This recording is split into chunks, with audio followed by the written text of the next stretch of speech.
Hey, this is Zan at The Pour Over. And this is Joe at The Pour Over. Today, we're talking about the U.S. China trade war simmering down, a deadly Russian attack on Ukraine, a terror attack in Indian-controlled Kashmir, and other top news for Friday, April 25th. Stay informed while remaining focused on Christ with The Pour Over today. Here's your quote of the day. True success in any endeavor can only come when the Father has initiated the activity and invited our participation. Priscilla Shire. Let's get started with some espresso shots. Something besides the stock market might be dropping. After weeks of tariff hikes left Wall Street shaken in its boots, President Trump said U.S. China talks are, quote, active and promised a, quote, fair deal. China says it's open to talks, just not under continued threats. The White House suggested current 145% tariffs on Chinese imports could drop to 50 to 65% and possibly even lower for goods not tied to national security. Treasury Secretary Scott Bessent says he sees potential for a, quote, big deal, while maintaining that the U.S. won't cut tariffs without reciprocity. The softened tones are a welcome sound for the CEOs of Walmart, Target, and Home Depot, who met with Trump Monday to raise concerns over strained global logistics and mounting costs. And for stocks. Markets rallied with the S&P 500 climbing over 6% this week.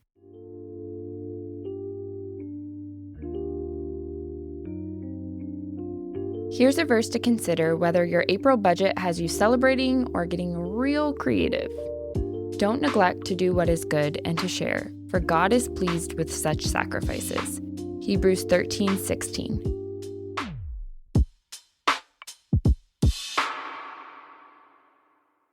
India-Pakistan relations are nearing a boiling point after a deadly attack.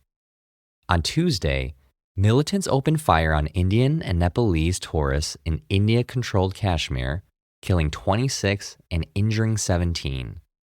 The scenic Himalayan region is claimed by India, Pakistan, and China and has long been a flashpoint. The Resistance Front, aka TRF, suspected to be linked to Pakistan-based Lashkar-e-Taiba and labeled a terrorist group by India in 2023, claimed responsibility Wednesday. Pakistan denies involvement. Indian Prime Minister Narendra Modi vowed justice and announced the country would close the main India-Pakistan border, expel Pakistani diplomats, and revoke a key water-sharing treaty. Pakistan responded by closing its airspace to Indian-run airlines, suspending trade and visas, and rejecting the treaty suspension, warning that any attempt to divert water would be seen as, quote, an act of war.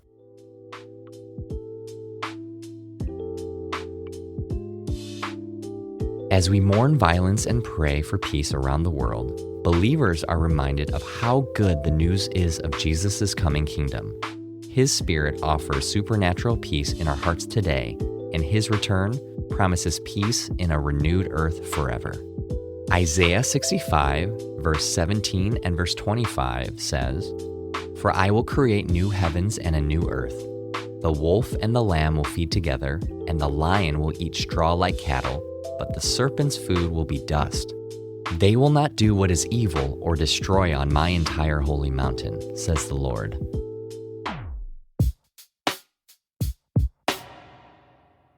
An overnight Russian attack on Kyiv yesterday killed 8 and wounded over 70. In one of the deadliest attacks in months, Russia launched 70 missiles and 140 drones at residential areas of Ukraine's capital. President Trump told Putin to, quote, all caps, stop, saying, let's get the peace deal done, and calling the strikes unnecessary and very bad timing. Hours prior, VP Vance said it was time the two countries accepted the U.S.'s latest peace proposal or watch Uncle Sam, quote, walk away. The deal reportedly requires Ukraine to cede most Russian-occupied territory and promise to never join NATO. Russia would have 2014-era sanctions lifted and would have to allow Ukraine EU membership and a, quote, robust security guarantee. President Zelensky immediately rejected the deal, saying it's everything Russia wants. Trump said Zelensky's rejection will only, quote, prolong the killing.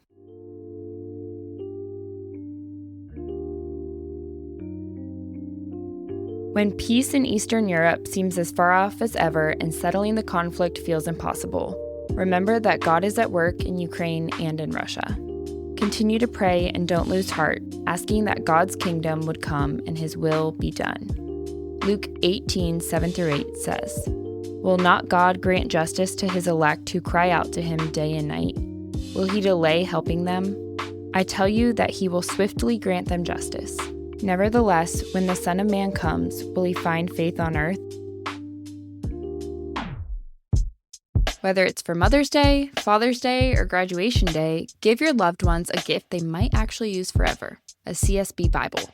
The CSB is a translation that's both highly readable and true to the original text, making it a great option for all Bible readers. From beautiful note-taking Bibles and comprehensive study Bibles to New and Old Testament guides and other giftable resources, CSB has a gift for everyone, no matter your preference or your budget.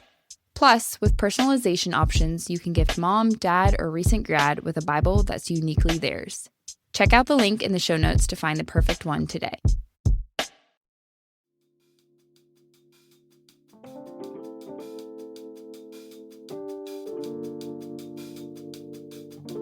In other brews, here's a rapid round of updates. Elon Musk is hanging up the chainsaw. The world's wealthiest man announced he's stepping back from Doge in order to allocate far more time to his car company after Tesla posted a 71% drop in Q1 profits. Investors welcomed the pivot, sending Tesla stock, which was down 41% year-to-date, up 5%. The White House promised Doge's cost-cutting efforts will, quote, keep moving forward. The number 2 Democratic Illinois senator is passing the torch. Dick Durbin announced Wednesday that he won't seek re-election in 2026, ending his 44-year career in Congress. The 80-year-old's expected retirement sets off a competition for his solidly blue seat. Illinois' lieutenant governor already announced her candidacy, and opens a top Democratic leadership position for the first time in a decade. And with the first pick in the 2025 NFL Draft, the Tennessee Titans select Cam Ward. The quarterback made history as the University of Miami's first number 1 overall pick since 1991. The draft was held at Green Bay's Lambeau Field, a first for the historic frozen tundra. The picks and trades continue tonight, rounds 2 and 3, and tomorrow, rounds 4 through 7. YouTube turned 20 and celebrated with a throwback home video. A 19-second video titled "Me at the Zoo," which appears to be filmed on a potato, was uploaded by a co-founder in 2005 and kicked off the platform's reign. Now, over 20 billion videos live on YouTube with 20 million uploads and 3.5 billion likes every single day. Turns out neon isn't on the food pyramid. The Department of Health and Human Services is urging companies to phase out all petroleum-based food dyes by the end of 2026, citing possible links to ADHD and other health issues. Instead, companies are being nudged toward natural alternatives. The FDA says it's speeding up review of safer colorings. And that's all we have for today. Thanks so much for listening, TPO fam. If you're listening on the Apple Podcast app, give us a 5-star rating and drop a review. If you're listening on Spotify, give us a follow and hit the notification bell to never miss a new episode. We're grateful for your support and we hope you have a great weekend. Catch you on Monday. My pantry stays stocked with Element. I drink it, my husband drinks it, my kids guzzle it. Basically, we run on Element around here. No sugar, no crashes, just the science-backed ratio of electrolytes we need to stay sharp. Plus, it makes drinking water a lot more enjoyable and delicious. If you haven't tried it yet, you gotta. As a listener of The Pour Over today, you'll get 8 single-serve packs free with any drink mix purchase. Just use the Element link in the show notes.